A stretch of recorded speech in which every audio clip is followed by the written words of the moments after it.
আশা করি সবাই খুব ভালো আছো, আমরাও সবাই খুব ভালো আছি। আজকে রথ বলে তাই সবাইকেই আগে জানাই জয় জগন্নাথ। রথ সবার খুব ভালোভাবে কাটুক, সবাই ভালো থেকো, নিজের নিজের মনোকামনা। এই 7টা দিন তো ভীষণ শুভ, সবার যেন মনোকামনা পূর্ণ হয় সারা বছর ধরে। আজকে সকালে উঠেই আমি ভোগে দেবো বলে খাজাটা বানিয়ে নিলাম, আর মাঝখানে দেখলাম আবার টিনটিন আর ওর বাবা দুজনে মিলেই রথটা ভালো করে সাজিয়ে নিচ্ছে। আর আজকে দুপুরের লাঞ্চে ছিল আমাদের ভেজ ফ্রাইড রাইস আর বাটার পনির, যেহেতু আজকে আমাদের ভেজ। তাই রথ মানেই একটা আনন্দের উৎসব।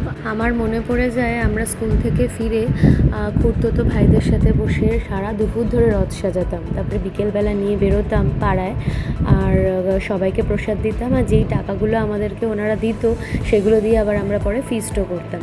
তো সন্ধেবেলায় টিনটিন এবং ওর বন্ধুরা ফ্ল্যাটের সবাই মিলে ওরা রথ নিয়ে বেরিয়েছে, ওরাও একে অপরকে প্রসাদ দিচ্ছে, খাচ্ছে, খুব মজা করেছে তিনজনে মিলেই। আর রথের দড়িতে টান পড়ে যাওয়া মানেই হচ্ছে গিয়ে মা দুর্গার আগমন।